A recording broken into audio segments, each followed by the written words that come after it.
రష్యాతో యుద్ధం భీకరంగా కొనసాగుతున్న వేళ ఉక్రెయిన్ అధ్యక్షుడు జెలెన్స్కీ ఇచ్చిన క్రిస్మస్ సందేశం అంతర్జాతీయ స్థాయిలో హాట్ టాపిక్ అయింది. రష్యా అధ్యక్షుడు పుతిన్ను ఉద్దేశించి ఆయన చేసిన వ్యాఖ్యలు అత్యంత ఘాటుగా ఉన్నాయి.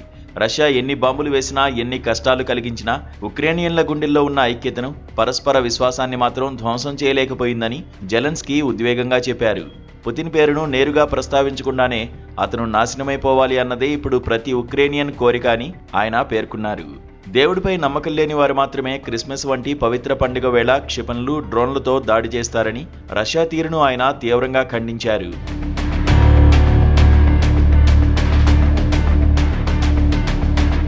యుద్ధాన్ని ముగించే దిశగా అమెరికా అధ్యక్షుడు డొనాల్డ్ ట్రంప్ మధ్యవర్తిత్వంతో జరుగుతున్న ప్రయత్నాలపై కూడా జెలెన్స్కీ స్పందించారు. ఈ సందర్భంగా 20 పాయింట్లతో కూడిన కీలక శాంతి ప్రణాళికను ఆయన ప్రస్తావించారు. ఉక్రెయిన్ తూర్పు పారిశ్రామిక ప్రాంతం నుంచి తమ దళాలను ఉపసంహరించుకోవడానికి సిద్ధమని, అయితే దీనికి రష్యా కూడా అదే స్థాయిలో వెనక్కి తగ్గాలని ఆయన షరతు పెట్టారు. ఈ ప్రాంతం అంతర్జాతీయ దళాల పర్యవేక్షణలో సైనిక రహిత జోన్గా మారాలని ఆయన ప్రతిపాదించారు. దశాబ్ద కాలంగా వివాదాలకు కేంద్రంగా ఉన్న ఈ ప్రాంతంపై నియంత్రణే ఇప్పుడు శాంతి చర్చలకు అతిపెద్ద సవాలుగా మారింది. జపోరిజియా అణుకేంద్రం శాంతి చర్చల్లో ప్రధాన అడ్డంకిగా మారిన రష్యా ఆక్రమిత ప్రాంతాల గురించి జెలెన్స్కీ స్పష్టతిచ్చారు. రష్యా ఇప్పటికే లుహాన్స్క్, డొనెట్స్క్ ప్రాంతాల్లోని అధిక భాగాన్ని తన అధీనంలోకి తీసుకుంది. ఆ ప్రాంతాలను వదులుకోవాలన్న పుతిన్ అల్టిమేటంను జెలెన్స్కీ తిరస్కరించారు.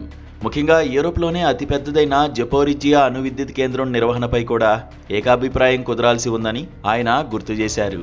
రష్యా తన బలగాలను ఉపసంహరించుకోకుండా కేవలం మాటలతో శాంతి సాధ్యం కాదని, ఏ శాంతి ఒప్పందమైనా ఉక్రెయిన్ ప్రజల ఆమోదంతోనే జరగాలని జెలెన్స్కీ డిమాండ్ చేశారు.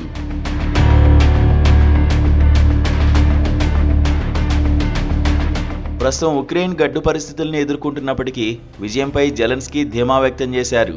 తాము శాంతి కోసం పోరాడతామని, శాంతి కోసం ప్రార్థిస్తామని, చివరికి దాన్ని సాధిస్తామన్నారు. ఉక్రెయిన్ ప్రజల్లో ధైర్యాన్ని నింపారు. రష్యా తన సైనిక చర్యలను ఆపకపోతే ప్రతిఘటన మరింత తీవ్రంగా ఉంటుందని హెచ్చరించారు. ఉక్రెయిన్ తన సార్వభౌమత్వాన్ని కాపాడుకుంటూనే యుద్ధానికి ముగింపు పలకాలని చూస్తోంది. ఈ క్రమంలో రష్యా నుంచి ఎదురయ్యే తదుపరి అడుగులు ఎలా ఉంటాయనేది ఇప్పుడు ప్రపంచవ్యాప్తంగా ఉత్కంఠ రేపుతోంది.